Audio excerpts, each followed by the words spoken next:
Good morning, Bande Matram. Welcome all of you. Here the topic is to be discussed right now is on to know the better is to serve the better. To know the better is to serve the better. How can I go to serve something, somebody, or to the divine that I don't know? What is the divine? Where is he? And how shall I serve? Because I must know. Once I know, then there is a possibility of serving. And if I know better, I must try to serve better. Here the topic is totally different. That's what mother quotes. To know the better in order to serve the better.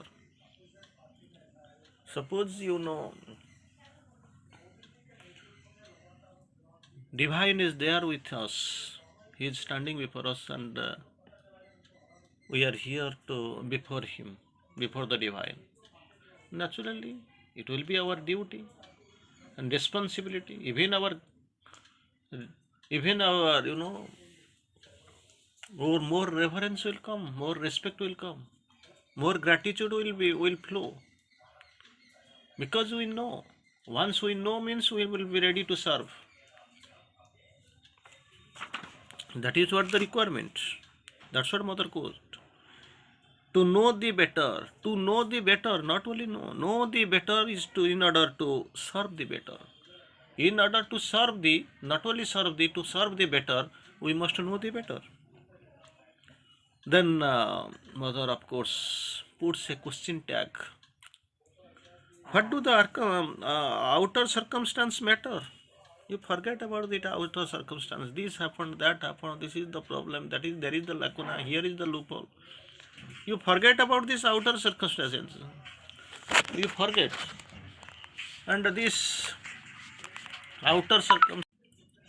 So here we must not wait upon these outer circumstances, outer environments. It is there. Somehow it affects, but it affects more to the ordinary conscious people. But you are a little bit grown up. You have crossed over a little bit. You have gone ahead. So what the mother asks, what do the outer circumstances matter? They appear to me every day more vain and more illusory, which is a great changing object for you. But the thing you must know, every day mother codes every day it is seems to me vain and illusory. I don't care, vain and illusory, and I take less and less interest in what will outwardly happen to us. I don't pay more attention for that. This looks at these outer circumstances much and more, it looks to me vain and illusory.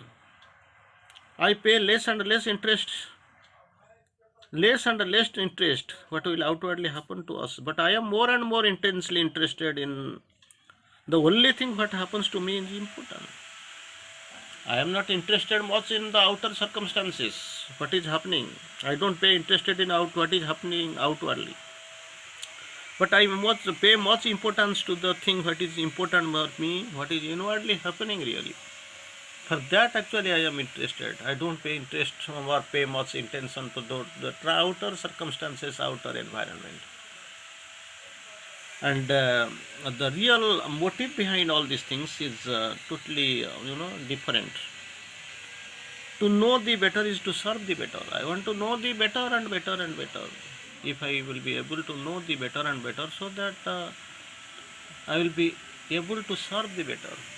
Here, okay, I have come because this is the prayer of the divine, for the divine, by the divine, through the divine. It is divine's prayer to the divine. And there is also a question why divine is praying for the divine. Because she wants to teach us how to really to pray. Clearly, in a very clear, conserved way, Mother has cited and of course explained. Nothing to worry upon that. Nothing. Nothing depends upon the outer circumstances. Does not. It looks illusory and vain. I don't pay much interest in outward circumstances, what is really happening outwardly, but more and more intensely interested in only thing that appears to me that is important. And whole the way, it is related to knowing the divine more and more, and so that being eligible to serve better and better. Again, Mother puts forward a very beautiful circumstance and a beautiful line before us. Oh Lord, give us the capacity to do work without being attached to it. Capacity to do the work without being attached to it. Work must be done. Some sort of work is necessary for the proper balance of the body. Work must be done, work should be done. But without being attached to it, I must not be attached to that work. And the whole the problem arises when we think that this is our work, this is my work. The problem ends, perishes, when we feel it is the divine work. We are here like working like the instruments. We have nothing to do. We are nothing but the instrument. And this is not our work or my work. This is the work of the divine.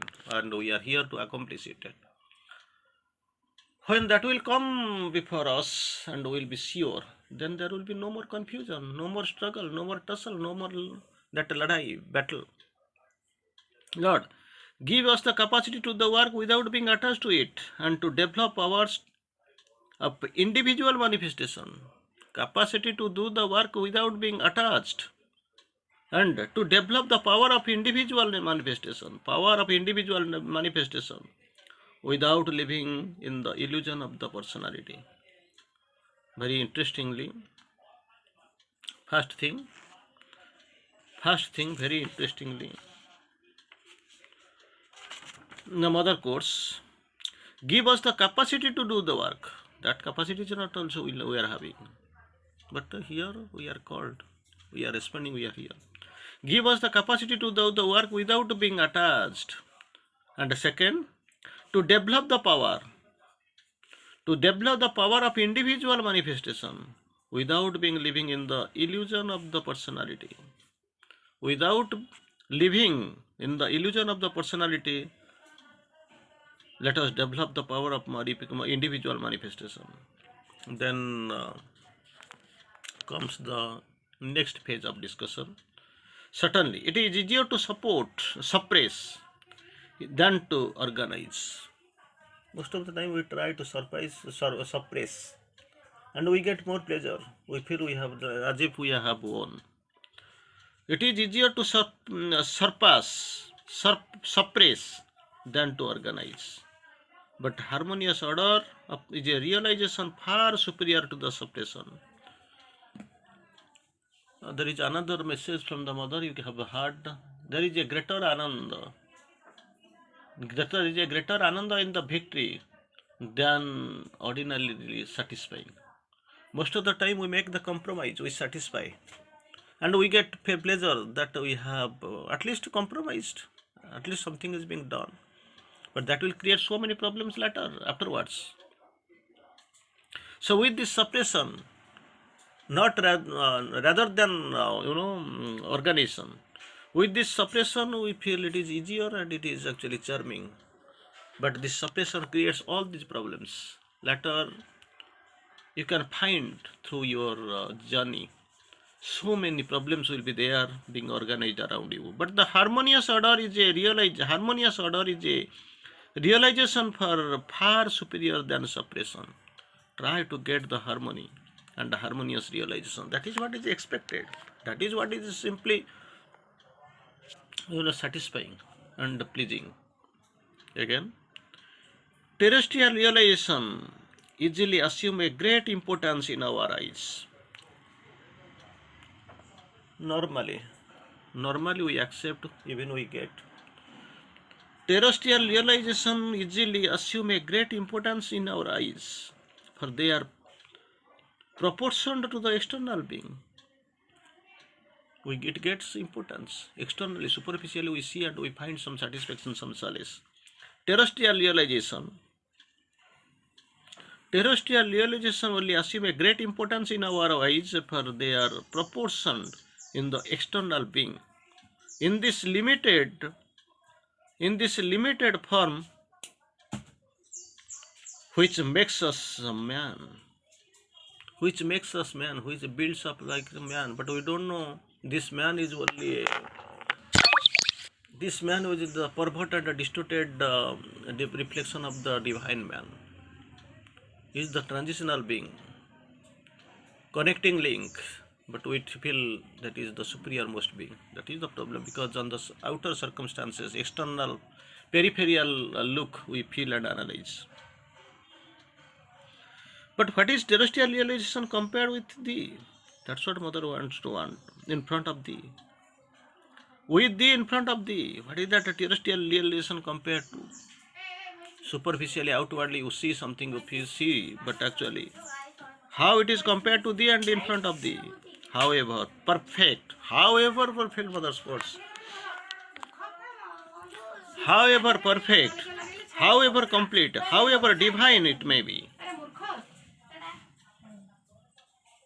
That's what you must realize. That's what mother wants to quote. However perfect, however complete, however divine they may be, it is only the indiscernible moment of thy eternity. But it looks as if totally perfect, total complete, and total divine. But you have not analyzed the reality, we have not at all seen. However perfect, however complete, however divine it may be, it is only the indiscernible moment of the eternity. And the results obtained by it, however powerful, however marvelous, however marvelous it seems to be, they may be, but actually imperceptible atom in the infinity advance towards the imperceptible atom in the infinity advance towards the nothing, only very small, very meager, very faint, which we take it for granted that we have achieved. At least we have got something, and not at least we feel this is perfect, this is marvelous, this is miraculous. It is this that thy workers should never forget.